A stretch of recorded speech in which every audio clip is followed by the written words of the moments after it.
শুভ সকাল my dream পরিবারের ভালোবাসার মানুষগুলো কেমন আছো? নিশ্চয়ই ভালো আছো। হ্যাঁ, দুর্গাপুজো তো শেষ হয়ে গেল, এবার আসলো লক্ষ্মী পুজো। তাই আর্মি বাবুকে বললাম কিছু মরিচবাতি নিয়ে আসো। সে গতকাল নিয়ে এসেছে এবং তাকে বললাম ঠাকুরঘরটা একটু সাজিয়ে রাখো। দেখো কেমন সাজিয়েছে, এটা কি ভালো লাগছে না? চলো আমি অন্যরকম সাজিয়ে দেখাই। এগুলো গোপালের পোশাক।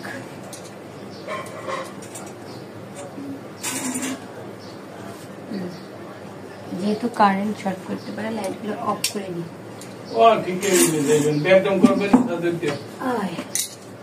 এরপরে তোমরা বইলো কোন দিকে দিলে ভালো হয়। নামাও।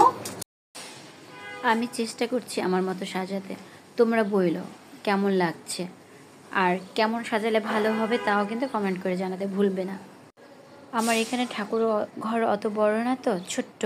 আমি ব্যালকনিটাকে ঠাকুর ঘর বানিয়ে নিয়েছি এবং পর্দা দিয়ে থাই গ্লাসের পিছনে আছে আর সামনে পর্দা দিয়ে দিলাম, কারণ এই ব্যালকনিটা আমার লাগে না। তো এটাকে আমি ঠাকুর ঘর তৈরি করে নিয়েছি।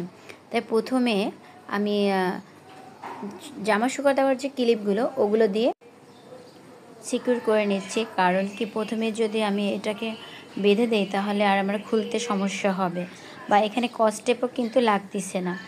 তাই আমি আমার কাজের সুবিধার জন্য ক্লিপগুলো দিয়ে আগে পর্দার সাথে লাগিয়ে নিলাম।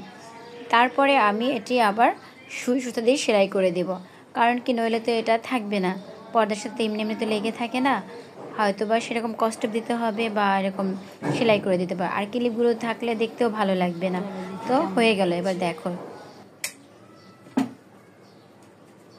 তো এইটা কি ভালো লাগতেছে?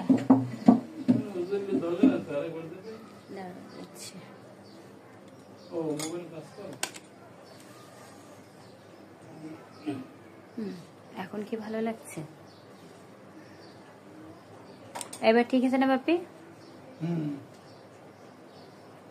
না তো কই নেই, পাশে তার কইছি একটু করে কম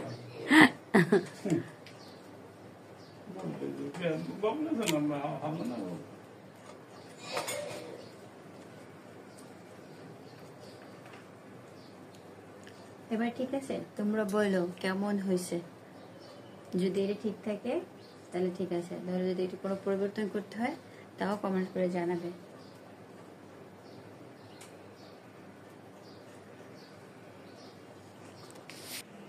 কেমন হলো সাজানো?